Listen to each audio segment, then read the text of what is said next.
গত 3 দিন আগে বদমাস বাঙালি বলে একজন রোস্টার একটা ভিডিও করেছে, সেটা আমার কাছে এখন পৌঁছলো এবং সেটা দেখার পর আই এম তো অবাক।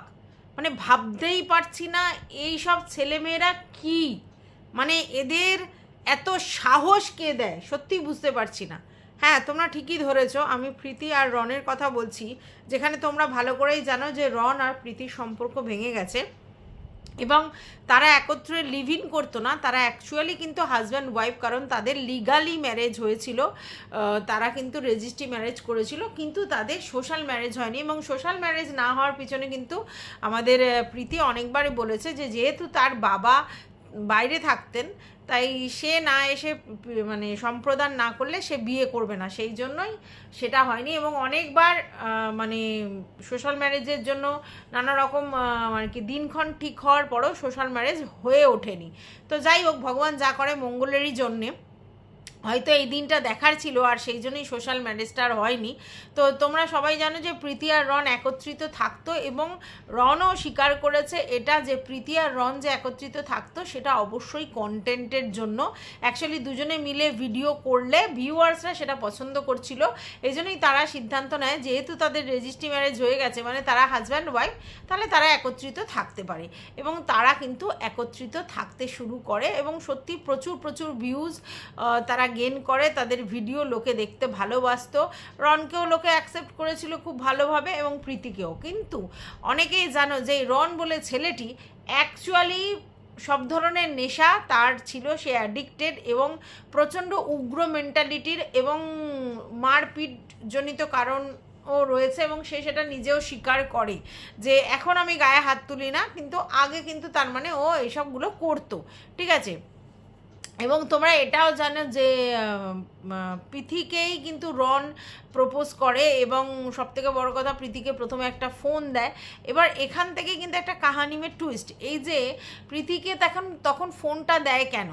প্রীতি তখন সবে সবে ভিডিও শুরু করেছিল, কার ফোনে সেটাও আমরা জানি, সেটা হচ্ছে ওর দিদির একটা ফোন ছিল, দিদির বিয়ে হয়ে যাওয়ার পর সেই ফোনটাতে ও ভিডিওটা করে এবং অ্যাকাউন্টটা দিদির নামে ছিল বলে নামটা পর্যন্ত চেঞ্জ হয় না, এবং প্রীতির তখন একটা ডাক নাম দিয়ে ডাকা হতো, যেটা কিনা প্রীতির দিদির অ্যাকচুয়ালি চ্যানেলের আইডির নাম ছিল। তো তারপরে জানো যে ওর মাসির ছেলে ওকে অনেক হেল্প করে এবং ও ছোটো ছোটো করে ভিডিও করতে শুরু করে, যদিও তার বাবা মা ব্যাপারটাকে অ্যাডজাস্ট আগে করেনি, মানে বাবা মানেনি এবং ভালো চোখে দেখতো না, কিন্তু পরবর্তীকালে মেয়ে কনভিন্স করিয়েছে এবং মেয়ের সব টাকা ইনকাম দেখে বাবা মা সেটাকে অ্যাকসেপ্টও করে নিয়েছে। ওর মা কিন্তু প্রচণ্ডই মাটির মানুষ, একেবারেই সাদামাটা, একদম শান্তশিষ্ট টাইপের, বাবা একটুখানি রাগী টাইপের আছে। তো প্রীতি কিন্তু সেই বাবা মার জন্য সব কিছু করতে রাজি এবং তার বক্তব্য যে তার মা বাবার জন্য তার একটা ঘর করে দিতে হবে। এবং ভেরি রিসেন্ট এটা আমরা শুনেছি, সে একটা দোকান নিয়েছে, সেই দোকানে তার বাবা এখন বসবে, যদিও দোকানটা তো তারই থাকবে। তো এরকম একটা মানে ব্যবসাও শুরু করে দিয়েছে এবং ও বলেছে মা বাবার জন্য একটা ঘরও করবে। তো এখন সমস্যাটা হচ্ছে যে প্রীতি আর রন কেন আলাদা হলো। এখনও পর্যন্ত প্রীতি এবং রনের দুজনের চ্যানেলেই বারবার কমেন্ট আসে যে তোমরা আবার এক হয়ে যাও, তোমরা আবার মিলে যাও, আমরা দুজনকে একসঙ্গে দেখতে চাই। তো তোমরা দেখেছো প্রীতি কিন্তু সেই অর্থে কোনো মুখ খোলেনি, প্রীতি কিন্তু এই ব্যাপারে সেই অর্থে কোনো মুখ খোলেনি, কিন্তু দিবারাত্র দেখেছো রন এইসব ব্যাপারে কথা বলেছে। ইভেন প্রীতির এক্স বিএফকে নিয়েও কথা বলেছে, তাকে হুমকি পর্যন্ত দেখিয়ে দিয়েছে এবং বলেছে তার কাছে নাকি সমস্ত ভিডিও ফুটেজ আছে, সব জিনিসের প্রয়োজন পড়লে সেসব ভিডিও ফুটেজ সে দেখিয়ে দেবে। এবং রন একথাও বলেছে যে ব্যারাকপুরে এসে ওকে নাকি মারধরও করা আছে, সেসব ভিডিও আছে, ও নাকি একটাও গায়ে হাত তোলেনি, এমন কথা অনেক ও ভিডিওতে বলেছে। এবং তার বক্তব্য যে প্রীতির ফ্যামিলিতে সে মাস গেলে 25-30 হাজার টাকা করে পাঠাতো, ঠিক আছে, এরকম ধরনের কথা উঠেছে। আচ্ছা, তারপরে বলা হচ্ছে সব যদি আমি টাকা নিয়ে নেবো তাহলে প্রীতি এত গয়নাগাটি কি করে করলো, এসব বলা হচ্ছে। আর তারপরে তোমরা শুনেছো যে গাড়ি যেটা প্রীতি পছন্দ করেছিল সেই গাড়ি কেনা হয়েছিল, সেইগুলো সেই দাবি নাকি প্রীতি করেছিল, সেটা রন বলেছিল আমি কিনেছি গাড়ি কেন ওকে দেবো, এসব অনেক কিছু হয়েছে।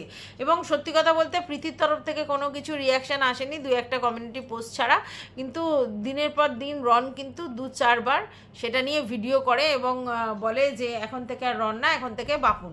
তারপরে একদিন প্রচণ্ড অহংকার করে দেখানো শুরু করলো যে সে রাস্তার উপরে দোকান করতে পারবে, ভাড়ার না, পুরো নিজের দোকান, মানে ওর বাবার আর কি জমি, তারপরে উপরে ঘর করতে পারবে, যে ঘরটা রয়েছে সেই ঘরটা ছাড়া উপরে ঘর করতে পারবে, ভিতরে স্টুডিও আছে, ও কবে থেকে কামায়, ঠিক আছে, আধার কার্ডের কাজ করতো, ফটোগ্রাফি করতো, এইসব অনেক কিছু বক্তব্য রেখেছে। মানে ও এটা বোঝানোর চেষ্টা করেছে যে ও প্রচুর টাকা আগেও ইনকাম করেছে, এখনও করছে।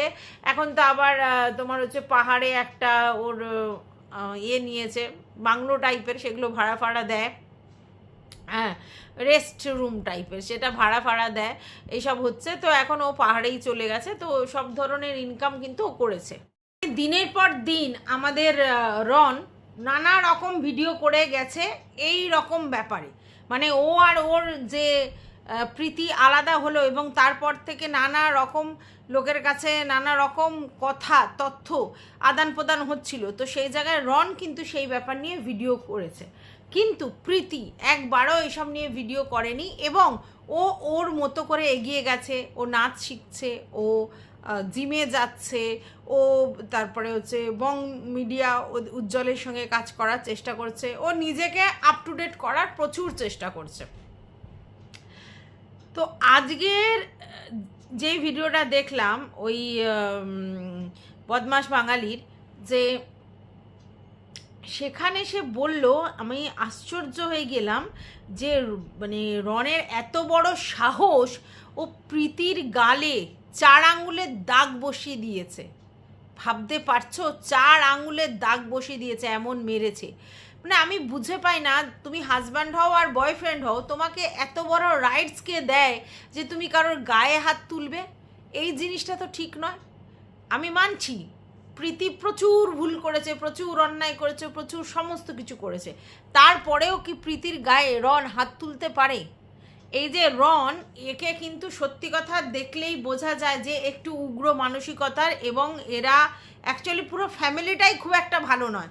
কারণ আমরা দেখেছি যে রনের দিদি সেই লেভেলের ঝগড়াটি, আচ্ছা রনকে দেখেছি দিদির সঙ্গে পুরো মারকাটারি হতে, এবং সেগুলো আবার মিডিয়াতে এসে বেচতে দেখেছি, ঠিক আছে। এবং নিজের মায়ের সম্বন্ধেও তার বক্তব্য ছিল, বাবার সম্বন্ধেও তার বক্তব্য ছিল যে তারা দিদিকে সাপোর্ট করছে, তারা দিদিকে সাপোর্ট করছে, দিদির পাশে আছে। তার মানে এই যে ছেলে, সে নিজের বাবা মাকে মানে সোশ্যাল মিডিয়ায় বেচেছে, তারপর নিজের দিদিকে বেচেছে। ইভেন শুধু তাই নয়, দিদির যে বর যে চাকরি করে সেই ব্যাপার নিয়েও, যাতে তার চাকরিটা প্রবলেমেটিক হয় সেরকমভাবেও কিন্তু ভিডিও করে জানিয়েছে। তাহলে একে কোনো কারণেই বিশ্বাস নেই। আচ্ছা, তারপরে আমরা এটাও দেখেছিলাম যে ওই রনের যে দিদি, সে এসে হচ্ছে খুব বাজেভাবে প্রীতিকে আক্রমণ করে, কিছু ভিউয়ার্স তাদেরকে সব লাভ রিয়্যাক্ট দেয়, বাজে বাজে কথা বলে, সেগুলোতে লাভ রিয়্যাক্ট দেয়। এবং সেখানে এসে কিন্তু আমরা দেখেছিলাম প্রীতির দিদিও কিন্তু অবজেকশন জানিয়েছিল, তারপর সেই নিয়ে হুলুস তুলুস কাণ্ড হয়েছে। তো এখন পরিষ্কার বোঝা যাচ্ছে এই রন বা এই রনের পুরো এন্টার ফ্যামিলি কিন্তু খুব একটা ভালো নয়। আর প্রীতিকে ওরা অ্যাকচুয়ালি শুষে নিয়েছে। প্রীতিকে প্রথমে রন একটা ফোন দিয়েছিল, তারপর সেই জায়গা থেকে প্রীতি নিজের চেষ্টায় ধরো এই জায়গায় এসে পৌঁছেছে। অবশ্যই ও ভাইরাল মুখ ছিল বলেই রন ওর পিছনে লেবারটা দিয়েছে। আচ্ছা, তারপরে দুজনে মিলে ভিডিও করে ভাইরাল হয়েছে। আর সবথেকে বড় কথা, রন নিজের চ্যানেলে নিজে কটা ভিডিও দিত, সব কিন্তু ভিডিও আমাদের এই প্রীতিই করতো, সেটাই উঠে আসছে। এবং প্রীতি এডিট পর্যন্ত করতো, সমস্ত কিছু প্রীতিই করতো। নিজের চ্যানেলেরও ভিডিও দিত, রনের চ্যানেলেরও ভিডিও দিত, দিয়ে নাকি মাসে প্রায় 5 লাখ টাকা করে ইনকাম করতো। তোমরা চিন্তা করো, একটা মেয়ে যে মাস গেলে 5 লাখ টাকা ইনকাম করে, সেই মেয়েকে রন ধরে ধরে মারছে। ভাবতে পারছো? মানে কি অদ্ভুত এইসব মেয়েদের, কি বলবো, ভালোবাসার তাড়নায় হ্যাঁ তাড়াতাড়ি করে পিছন পেকে গিয়ে এইসব ছেলেদের সঙ্গে প্রেম করে, ভালো করে বোঝে না জানে না, তাদের সঙ্গে থাকতে শুরু করে, রেজিস্ট্রি করে বিয়ে করে নেয়, আর তারপরে দেখা যায় যে এদের অত্যাচার। তুমি চিন্তা করো, একটা মেয়ে যদি 5 লাখ টাকা মাস গেলে ইনকাম করে, মানে সে কোন জায়গায় পৌঁছেছে, কত টাকা ইনকাম করছে। সেই ইনকামের পুরো ফায়দাটা রন নিত, নিজের সেখান থেকে ল্যাপটপ, বাইক, গাড়ি, বাড়ি সমস্ত কিছু করে নিয়েছে ওই প্রীতিকে ইউজ করে করে, ঠিক আছে, সমস্ত কিছু করে নিয়েছে। আর এখন তার বক্তব্য যে প্রীতি ওর সমস্ত কিছু নিয়ে নিয়েছে। তো প্রীতি তো ইনকামগুলো করেছে, তোর থেকে কি করে সমস্ত কিছু নিয়ে নিল। আর হ্যাঁ, ও যেটা করতো প্রীতির অ্যাকাউন্টগুলোকে ও আর কি সমস্ত কিছু দেখভাল করতো। মানে সেই আবার যেন মনে হয় টিনু ফকলুর কেস, যেমন টিনু একটা ওই ফকলুকে বিশ্বাস করে সমস্ত কিছু করতো, তখন ফকলু নিজেকে ধরাকে সরাজ্ঞান করে কি বলল, যে ওর চ্যানেল তো আমিই চালাই, আমার জন্যই চলে, আমিই তো সব করি, ঠিক আছে। সেম জিনিসটা এখানেও তাই, এখানে সমস্ত কিছু প্রীতি করতো, প্রীতি ভিডিও করতো, প্রীতিও সমস্ত কিছু করতো, তারপরে রন এসে ক্রেডিটটা নিয়ে যাচ্ছে যে আমার চ্যানেল, আমি সমস্ত কিছু করতাম, আমি সমস্ত কিছু দেখভাল করি, আমার হাত থেকে টাকা পাঠিয়েছি। তোর হাত থেকে টাকাগুলো কি তুই নিজে ইনকাম করে টাকাটা পাঠিয়েছিস? এই বক্তব্যটা লোকের আসছে, কারণ ইনকামটা তো করেছে প্রীতি, ইনকাম করেছে প্রীতি, সেই টাকাগুলো সব কিছু ম্যানেজ রন করতো, আর সেইখান থেকে মা বাবাকে 25 থেকে 30 হাজার টাকা দিত। হ্যাঁ, আমি মনে করছি যে 25-30 হাজার টাকা অনেক টাকা, অস্বীকার করার জায়গা নেই, কিন্তু তারপরেও তোমরা চিন্তা করো, যার মেয়ে 5 লাখ টাকা ইনকাম করছে, সেই মেয়ের 5 লাখ টাকা থেকে তার মা বাবাকে 25,000-30 হাজার টাকা পাঠিয়েছে, সেটা নিয়েও ক্রেডিট নিতে এসেছে। মানে ভাবতে পারো, ইনকামটা না তো তার, বলছে তার বাবা মাকে পাঠিয়েছে, তার মেয়ের টাকায় তার মা বাবার পূর্ণ অধিকার আছে। তোমরা এটাও দেখেছো, ফকলুর সঙ্গেও টিনুর ঝামেলার কারণই কিন্তু এটা ছিল। ফকলুর বক্তব্য ছিল সব ওর মা বাবা নিয়ে নিচ্ছে, সব ওর বাবা মা নিয়ে নিচ্ছে, এটাই বক্তব্য ছিল, ওর মা ওকে ধুয়ে নিয়ে নিচ্ছে। তা ফকলুকে কেন দেবে? ফকলুকে কেন দেবে? আমি তো এটা বুঝে পাই না। আর ফকলুকে তার মাকে দেবে কি বাবাকে দেবে সেটা বলবার, সেম জিনিসটা এখানে রন করেছে। রন কি করেছে, যে ইনকামটা প্রীতির, কিন্তু হাজব্যান্ড হওয়ার জায়গা থেকে এবং সমস্ত কিছুটা দেখভাল প্রীতি ওর উপর ছেড়ে দিচ্ছে। স্বাভাবিক, ওর হাজব্যান্ড, ওর সঙ্গে ওর লিগাল বিয়ে হয়ে গেছে, তো সেই জায়গায় তো হাজব্যান্ডের উপরে ছাড়বেই, তো ছেড়েও দিয়েছে। এবং হাজব্যান্ডের উপর ছাড়তে হাজব্যান্ড কি করেছে, নিজের শখ আহ্লাদ মেটানোর জন্য যা যা করার বাড়িটা তো করেইছে। হ্যাঁ, যদি ওর বক্তব্য বাড়িটার নাকি একটা ঘর ওদের টাকায় হয়েছে, বাদবাকি ওর বাবাই নাকি সব বাড়িটা করেছে। হ্যাঁ, সেটা দর্শক জানে কোনটা কি কিসে হয়েছে। এবার বাড়ি করেছে, গাড়ি কিনেছে, অত সুন্দর একটা বাইক কিনেছে, মোবাইল, ল্যাপটপ, এগুলো তো রয়েইছে। তোমরা চিন্তা করো, এবার এখানে রনের বক্তব্য যে যে গয়নাগুলো কিনেছে, প্রীতি যে গয়নাগুলো কিনেছে সেগুলো কার টাকায় কিনেছে? আরে সেই ইনকাম করেছে, সে নিজের জন্য তো ইনভেস্ট করবেই, তাহলে এত দামি দামি গয়না সে তো নিজের জন্য করবে, এটা তো স্বাভাবিক। একটা মেয়ে তার শখ পূরণ করেছে, তার মানে এটা পরিষ্কার বোঝা যাচ্ছে যে প্রীতি যে ইনকামগুলো করেছে সেখান থেকে নিজের শখ এবং রনের শখ দুটোই পূরণ করেছে। তো রনের শখ স্বাভাবিক, ছেলেদের যেটা শখ থাকে, গাড়ি, বাইক, ল্যাপটপ, মোবাইল, এইসব ভালো ভালো জিনিস ব্র্যান্ডেড, সেগুলো তো সেগুলো করেছে। প্লাস যেই ঘরটায় ওরা ছিল সেটা খুব সুন্দর ইন্টেরিয়র করেছে, প্লাস এই ঘরটা করেছে, তো ওখানেই তো বেশ কিছু টাকা অ্যামাউন্ট চলেই গেছে। তারপরে এবার প্রীতির যেটা বক্তব্য ছিল যে আমাকে নিজের পায়ে দাঁড়াতে হবে, আমাকে অনেকটা ইনকাম করতে হবে, আমার বাবা মার জন্য বাড়ি করে দিতে হবে। সেটা স্বাভাবিক ব্যাপার যে ওর বাবা মার জন্য, কারণ ও নিজেকে বাবা মার ছেলে হিসেবেই গণ্য করতে চায়, যে আমার মা বাবার ছেলে নেই কিন্তু আমি সেই দায়িত্ব পালন করতে মানে করব। তো সেই জায়গা থেকে ও মা বাবার জন্য ঘর করে দেবে। আচ্ছা, আর ও নিজের জন্য হচ্ছে কিছু গয়না কিনেছে। এইটাতে দাবি রনের যে সেগুলো নাকি রন করে দিয়েছে। তাহলে ভাবতে পারছো কি মিথ্যুক? এই প্রীতি সমস্ত টাকা ইনকাম করেছে, দুটো চ্যানেল চালিয়ে এডিট করে সমস্ত ভিডিও সে দিয়েছে, আর এদিকে আজকে রন এসে বলছে সবটা হচ্ছে রন করেছে, রনের হাত থেকে টাকা বেরিয়েছে, রনের হাত থেকে প্রীতির বাবা মাকে টাকা দিয়েছে, রনই সব করেছে। ভাবতে পারছো এটা কি ধরনের মেন্টালিটির? আর আমি বুঝে পাই না এই মেয়েগুলো ঠিক এক একটা জোগাড়ও করে, আমি বুঝে পাই না। আমি বুঝলাম যে এ দুবার দুজনকে চয়েস করলে দুটোই রং, মানে প্রেমের ফাঁদে পড়া প্রীতি একেবারে ভুল চয়েস করে। প্রথমটা তো বলবো কি উজবুক যাকে বলে সেইটা, সেই উজবুকের পর আবার এই এক উজবুককে জোগাড় করেছিল, যার জন্য পুরো সমস্ত কিছু সোপে টাকা পয়সা ধন দৌলত সমস্ত দিয়ে দিল। সেই ছেলেটি যদি এরকম করে এবং গায়ে হাত তোলা, ভাবো তাহলে তারপরে কার বাবা গো ওইখানে মার খাওয়ার জন্য মেয়েকে রেখে দিয়ে যায়? ও যে বলছিল না ওর বাবা এলো আর ও সঙ্গে সঙ্গে চলে যাবে না, যাবে না, তুমি মাতলামি করবে, তুমি এসে কারোর গায়ে হাত দেবে, তারপরে সরি চাইবে, আর সে মেয়েটি ভুলে যাবে? গায়ে হাত দেওয়ার মানেটা কি? মানে কত ধরনের পাশবিক মেন্টালিটি তোমাদের। তাহলে তখন সে তার বাবাকে ডেকে তার বাবার সঙ্গে এক কাপড়ে বেরিয়ে যাবে না? তার মা বাবার কাছে সে প্রিসিয়াস, আর বাবা মা সব সন্তানের জন্যই সমান, সেখানে ও সন্তানকে ধরে ধরে মারবে, তার মা বাবা সেটা মানেনি, কে সহ্য করবে? কে সহ্য করবে? আর কেনই বা সহ্য করবে? তাহলে ও যে বলছিল না যে ওর বাবা এলো আর আমাকে কিছু না বলেই বাবার সঙ্গে গটগট করে বেরিয়ে গেল, আগের দিন আমাদের মানে সমস্ত কিছু হলো আর পরের দিন চলে গেল, তার মানে আগের দিন সমস্ত কিছু হওয়ার আগে ওই মারধর অত্যাচার সমস্ত কিছু হয়েছে, ঠিক আছে? তারপরে হয়তো মারধর করার পরে আবার সরি মরি চেয়ে হয়তো আবার যা ইন্টিমেট হন দুজন থাকলে যা হয় সেটা হয়েছিল।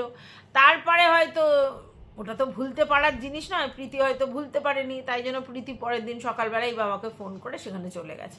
আর এটা খুব স্বাভাবিক ব্যাপার, খুব ভালো কাজ করেছে। চলে যাবে না, কি করবে? তুমি ধরে ধরে মারবে আর তোমার মা সহ্য করবে?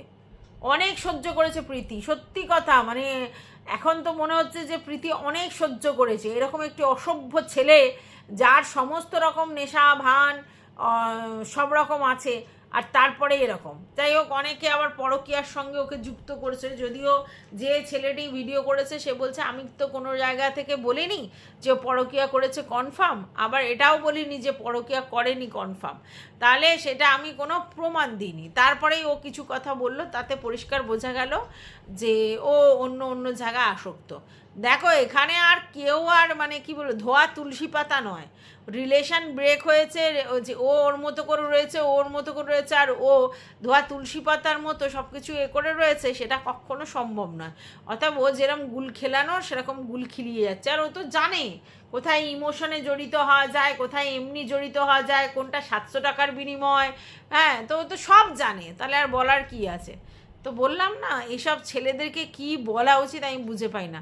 তো আমি বলবো যেসব ভিউয়ার্সরা যারা এই রনের ভিডিও দেখো, তারা গিয়ে রনের কাছে কৈফিয়তটা চাও যে তুমি কেন প্রীতিকে মারধর করেছো, আর এমন মেরেছো পুরো 4 আঙুলের দাগ এরকম গালের মধ্যে পড়ে গেছে, এত সাহস কোত্থেকে পাও? তো সেই সব ভিউয়ার্সরা ওর কাছে কৈফিয়ত চাও, যে বলো যে কেন এটা করেছে। আমি জানি না এটা আসলে প্রীতি কোথায় দেখিয়েছে, আমার মনে হয় প্রীতি এটা নয় ফেসবুকে বা ইনস্টাগ্রামে এসে দেখিয়েছিল রিলসে, আমার মনে হয় যে কাঁদতে কাঁদতে দেখিয়েছিল, কারণ ওকে দেখলাম যে ওখানে কাঁদতে কাঁদতে ও দেখাচ্ছে, তাহলে নিশ্চয়ই ইনস্টাগ্রামে বা ফেসবুকের কোথাও দেখিয়েছিল, নাহলে তো এরা পেতে পারে না, কারণ এটা যে ভিডিও করেছেও সেটা বোঝাই যাচ্ছে, কিন্তু কবে কিসে কী বৃত্তান্ত সেটা কিন্তু বলেনি, কাঁদতে কাঁদতে এসছে। তবে আমি মনে করব প্রীতি যা করেছে বেশ করেছে, এরকম ছেলের সঙ্গে থাকার থেকে সারা জীবন একা থাকা ভালো। কারণ কাজ করব, পয়সা রোজগার করব, আবার পড়ে পড়ে মার খাবো, কাজ করব পয়সা রোজগার করে আবার পড়ে পড়ে মার খাবো, তোমার শখ আহ্লাদের জিনিস পূরণ করব, ঘরবাড়ি করব, সমস্ত কিছু করব, আমার বাবা মাকে দিতে গেলেই তোমাদের যত জ্বালা যে বাবা মাকে দেওয়া যাবে না, বাবা মাকে দিতে গেলেই তোমাদের তখন হাত কাঁপে 25-30 হাজার টাকা, আর তোমরা লক্ষ লক্ষ টাকা ওড়াবে, তখন কিছু না। অতএব আমার মনে হয় একেবারে ঠিক করেছে প্রীতি। যদি সত্যি নিজের ক্ষমতা থাকে, নিজের ক্রিয়েটিভিটি থাকে, অবশ্যই ও সারভাইভ করবে, এটা নিয়ে আর অস্বীকার করার মানে কোনো কিছু ভাবনার করার দরকার নেই। এবং প্রীতি তো চেষ্টা করছে, যেহেতু ও এই ব্লগিংটাকেই মেন ফোকাস করে, তো প্রীতি তো চেষ্টা করছে নাচের ভিডিও, এই নাচ শেখা, তারপরে ইয়ে করা, তোমার জিম করা, সমস্ত রকম করছে, এবং ও তো সবার সঙ্গে মানে কোলাপ করে কাজ করারও চেষ্টা করছে, সব জায়গায় কাজ করছে, এবং একটা ব্যবসার দোকানও খুলেছে, ভাড়ায় নিক আর যায়নি, কাজ ভাড়া নিয়েছে, কাল কিনবে, তো সেখানে বাবাকে বসিয়েছে, তো সব রকমই তো চেষ্টা করছে। তো আশা করি প্রীতির স্বপ্ন সফল হোক, আর এটাকে একটা ব্ল্যাক চ্যাপ্টার বলে ক্লোজ করা উচিত। হ্যাঁ, তো এটাই আমার বলার ছিল।